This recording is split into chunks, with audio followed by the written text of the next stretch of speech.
My name is Segun Olowoyo.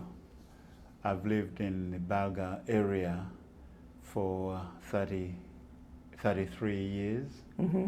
And I come to live in this area to be in the central part of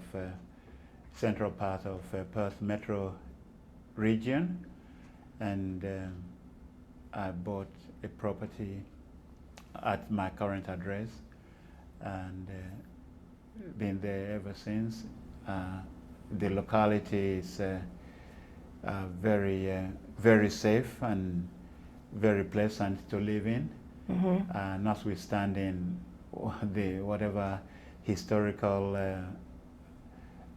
side talk and gossips about the neighborhood over the years. My children were raised in this same area. They use the amenities from the city of Stirling in this ward, and all adult children now. I have grandchildren. They played sport, e.g. basketball, even though they did little athletics in the early days. And we saw through the development of this neighborhood, like with the revitalization program, what they call the New North, which is one of the best and exciting development that the state government provided this ward. And the current, and what made it the best and the exciting? Oh, what was there was not conducive to social advancement, positive social advancement or social integration, and they knocked down the types of social home structures that were available in the 60s and the 70s, and then they realigned the land to be like single residential, even though they created small lots, smaller than the regular 728 square meters. So they created small lots and then created owner resident program in this particular Balga East patch, because that zone was was quite saturated with the old types of social housing designs of the 1960s. So beyond that, the ovals and sporting amenities remain the same. So they were still fit for purpose, and still beyond today will be fit for purpose. So, and advances had been made with improvements in footpaths. That's the city of Stirling had commissioned. So footpaths are now concrete poured and wider in quite a few locations. Yeah, and a shopping center for this particular sector, for this particular zone, is tied, more organized and tidied up, compared with relics of antisocial observations of earlier days. So so there's been a continual social improvement since 1989 to what we now have today, which is now the envy of people who, outsiders who inquire, and they had to rationalize and balance the historical commentaries in society with when they drive around, for them to make decisions select this Balga East area, they can see that the old stories just don't hold anymore. Yeah. And that's what is very, very exciting about living here. And it makes me feel that my sense of sort of trust in living where indigenous population of indigenous Australians were plentiful, can be viable and can be improving. And I think the wider state and national attitude of people, could is a good exemplar for the rest of mainstream to accept that we need to work and live together cohesively, and positive things will arise if we stay away from essentially being selfish and only stigmatizing and putting down vulnerable groups or marginalized groups without considering what national policies are operating to suppress, without the consciousness or conscience of the wider society. But that did happen. Yeah. Yes. And you're a grandparent now, did you say? That is right. Yeah. To 6 children. Wow. Yes. And so what was it like raising children in the area? Oh, it was it was safe for me. Myself, I'd grown up as a teenager. I grew up, born and raised in Lagos, Nigeria, and lived in what is supposed to be a working class and aspiration.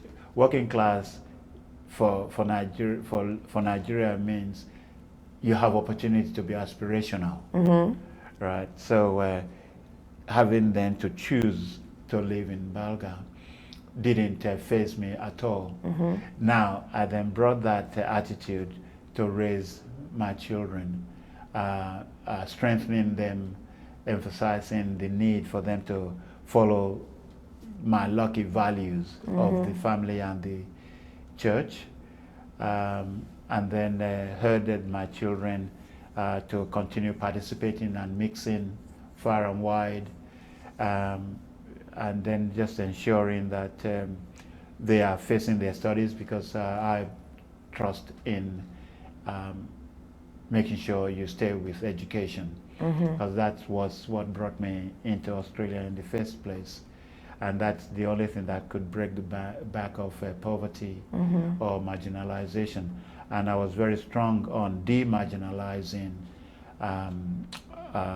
either my family or the people that I know or the people that I lived with. So, and that continues to happen with my community services to all and sundry who come from non-English speaking background, who reside within Perth Metro, but not that far from Balga, and encouraging and supporting them to stay tight with education and imitate good behaviors and respectfulness and stuff like that. And that's paying off with individuals older than my grandchildren, for instance, that I had mentored through time. And I was known at one time to be the volunteer tutor to children at the Mirrabooka Library in all its different inceptions, and the Dianella Library also. So tell me a little bit more about that. What did that involve, and do you have any stories or memories from tutoring in the libraries? Yes, particular families from non-English speaking background, as they know me from being a one-time president of the wider African community, as those children were born and growing up, they talk about how what difficulties, challenges in speaking the English or comprehending schoolwork and stuff like that, and that's how I began to meet at the library, either Mirabuka or Dianella, to conduct supporting them with their primary school work, and then brought in their attitudes of being familiar with using the library, storytelling libraries, for them to be able to look at pictures, go to the sections of the junior section, look at the pictures on the books, and then select, and then we practice reading stories. And this is one or two, or myself to two children from the one family, and things like that. And that in those early days, the storytelling sessions probably were not running in the earliest part, until later on that we now have it as something open and available for the toddlers. But I was particularly minding the primary school year four and above, if you like. Yes. How important is it for libraries and community facilities to provide people like you and spaces where they can gather to learn and come together as non-English speakers or new arrivals? What's the importance of that? Can you talk to that? Yes, it's very, very, very important and usable environment. And one is all families cannot provide the resources the library can communally supply. So economy of scale is very, very helpful for those of us from poor countries that we didn't even know what a library could be, as we didn't have it in wherever we came. Like, so many of those parents didn't know of libraries, given that I come from Nigeria. Nigeria is a fraction more advanced compared to many of the other African countries. So and the majority of the population of migrants from Africa, for instance, do come from the countryside, which then means such amenities will be far from available. I studied as a high school student in a metropolitan area. We therefore have a library in that school premises, but not in society. And that is an African country that's supposed to be more advanced than many other African countries. So all of us now as migrants living here, the library is just a jewel. And I emphasize this along with emphasizing how lucky us migrants of any background are to have come to Australia, and how great the facilities and amenities Australia has to provide for us. And emphasizing how education is the only thing that can break the back of the poverty that our parents had experienced. We are here as new parents. We accept that we have to continue the attitude of working hard, but the children that are coming are the one that we now have a special task to make sure they don't deviate from education, as second nature. So that was always my message to all of the parents that I networked with me, coming from that African community leadership influences. So yeah, without overemphasizing the values of what library provides, it had been the mainstay for the successes of the first set of the African migrants children, because those children are now reaching 18, 20 years of age, having been born here. Yeah. You said that you came over for education. Yes. Is that right? And Yes. what did you study and what did you learn? Well, I studied agriculture. Did a 4-year degree in agriculture business, and then learned about growing crops and harvesting crops. I worked in the countryside on farms, and then by the time I finished the studies, I specialized in grain storage and quality maintenance. So that then took me into pesticide safety, using pesticides to ensure we minimize or eliminate or remove, we cannot eliminate, but minimize the damage that insects can do to stored grains. Yeah, and then beyond that, I went into teaching in TAFE. I was appointed to take on the domestic and commercial pest control unit at the Bentley TAFE, and then revitalized the old curriculum they have on that score, and then developed a couple of commercial companies. I worked for them as an entomologist to develop the interaction between sales and operating side with the public, to create safety, to create trust, and to create due diligence amongst the operators in their servicing.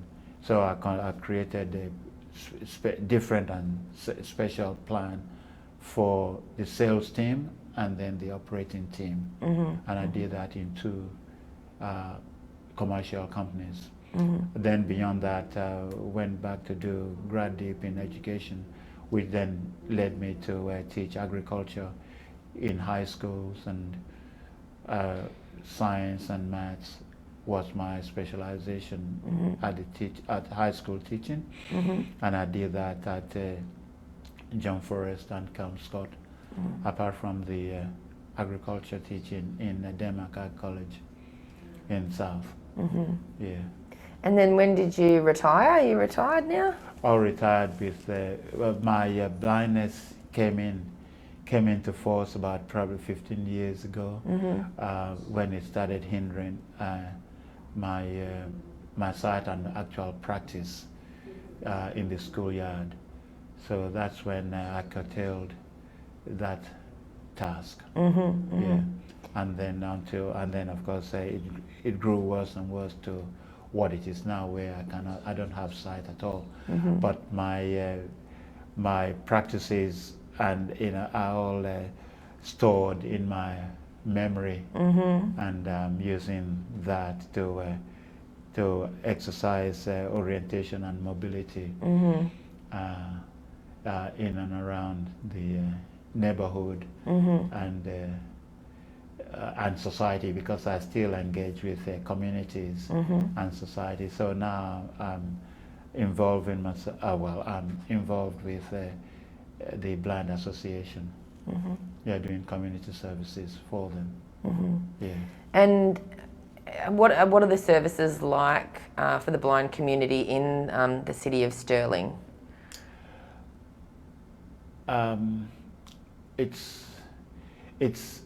It's not specialized, but per se to the blind, but the city of Stirling is actively involved and interested and invested in disability members of its community, of its population. So I am a committee member of the Access and Inclusion Committee, which is an advisory advisory committee group to the City of Stirling different business units. So we gather once a month to once every second month to discuss matters as the disabled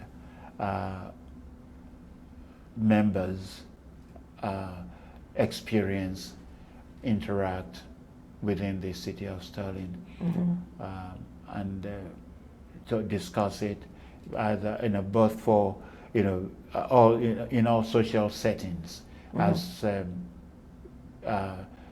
shopping centers, how they are complying with the disability mitigation for social use of that environment, to make sure no disabled person is unequally treated compared to the rest of the able-bodied or mainstream people, or what access is and utilization of the social front of the beach and swimming places that we have under our jurisdiction of the City of Stirling.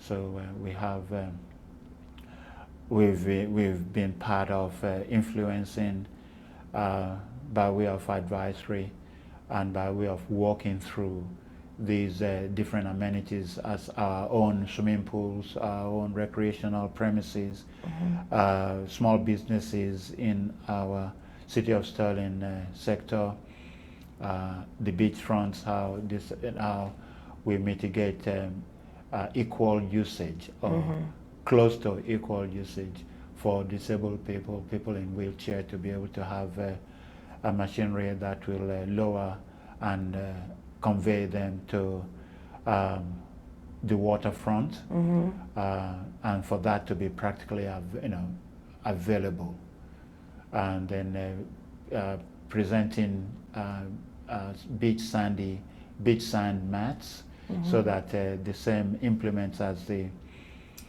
wheelchair of all types can be maneuvered on such beach mats, so that our citizens and visitors to our jurisdictional areas can make use of our beach fronts.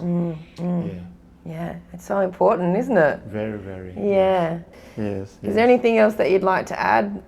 The City of Stirling, through its different business units, continue to engage positively and actively with different phases of its industrial or commercial setting, to make sure their facilities of high standard for citizens to experience an attachment that is worth it, to continue staying within the City of Stirling. However large and broad this city is, and we know it's quite a large city, a large LGA. Yeah.